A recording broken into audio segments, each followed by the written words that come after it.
Hello everyone. In this video, I would like to discuss about critical thinking. In academia, students are expected to demonstrate and develop their critical thinking skills.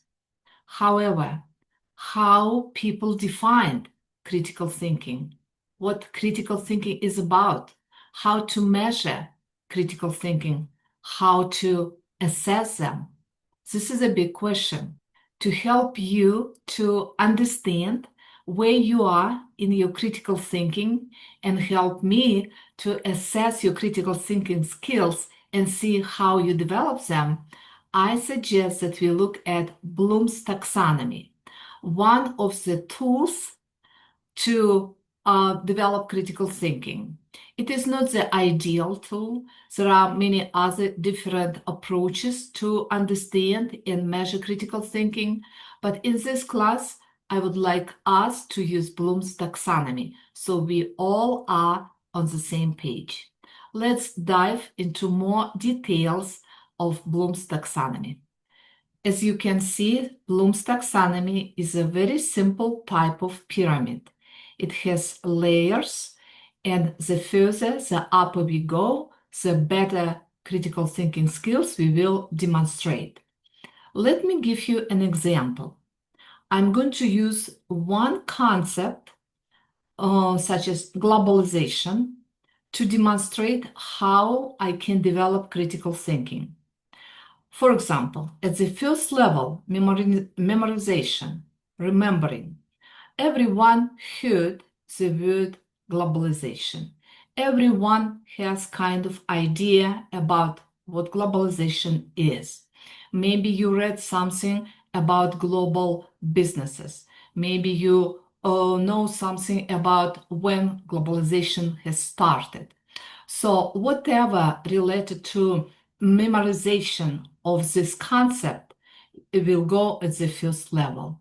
When you say globalization, you assume that I understand the same way. However, I may understand differently. This is why we are moving to the next level of critical thinking. At this level of understanding, we need to learn how to explain our ideas, our concept.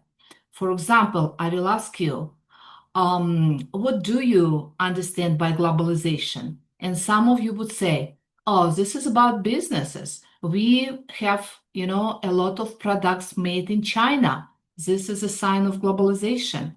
I agree with you. Another person would say, transportation, because we are all connected. It is very easy to buy a ticket and go to another part of the world that was not possible before. So this is also about globalization.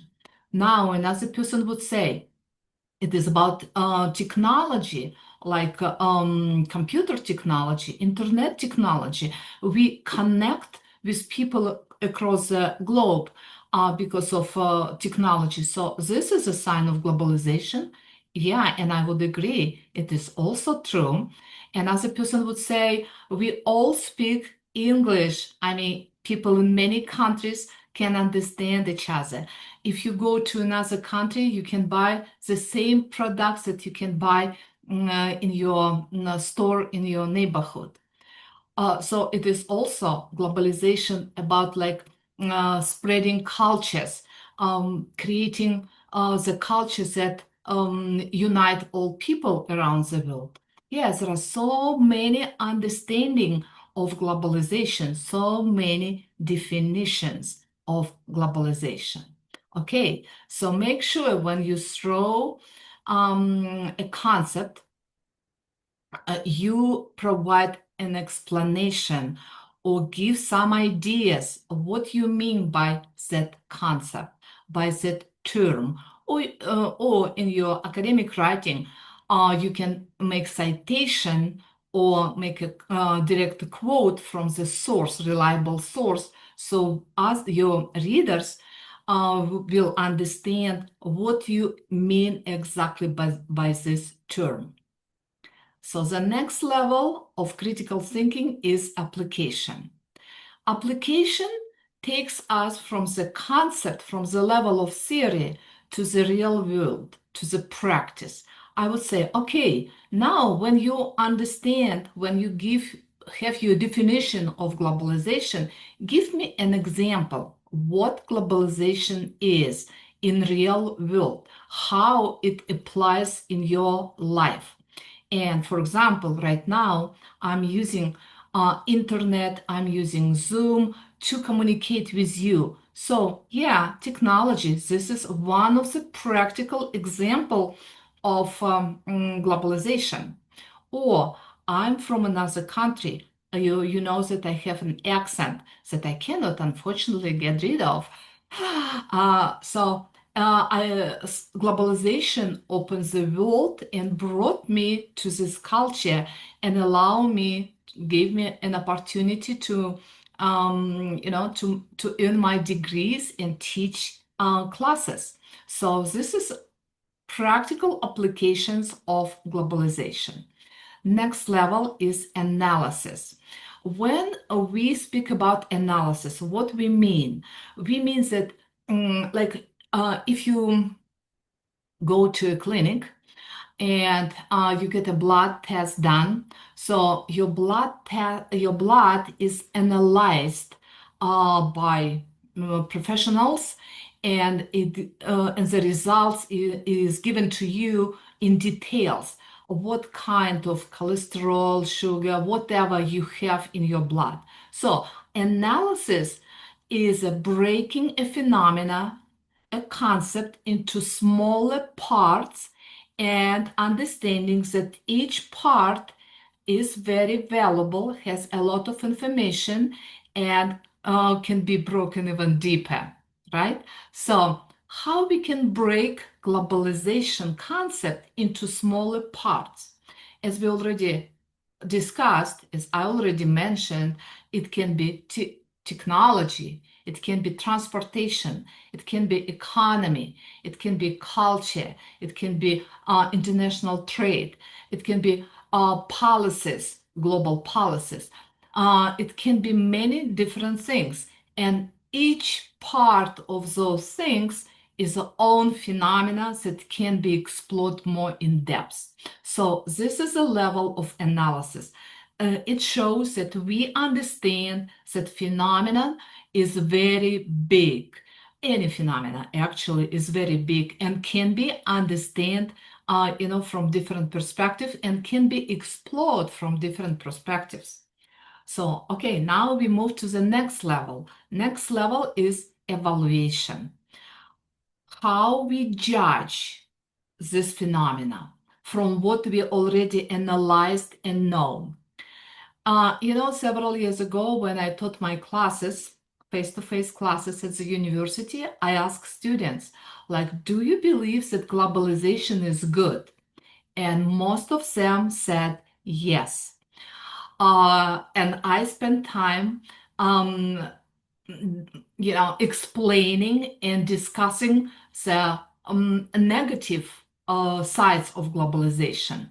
So we should understand the positive and negative sides of the phenomena because nothing is perfect in this world. I mean, in most cases, and can be understood differently. So analysis allows us to understand the phenomena as a huge thing that is very complicated. So when we make our evaluations, we can say, okay, like globalization is good for this, for these people, but it can be negative impact on those people. For example, yes, in terms of international trade, globalization allows businesses to, to offshore their production, but it takes jobs. It makes the price for the goods lower, but the jobs in the home country are lost. So now we are moving to the upper level of pyramid, which is creation. At this level, after you analyze, after you go through all the levels of critical thinking pyramid, you are ready to develop your new understanding, new, more advanced definition of this phenomena.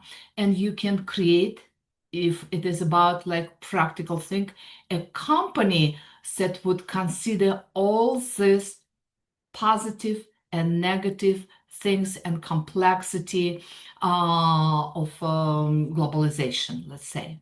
So please make sure that when you write your discussion post or your paper, or you have a conversation with someone, make sure that you moving from one level to another level, and you assess yourself where you are and how you can get to the upper level of understanding the phenomena, the concept.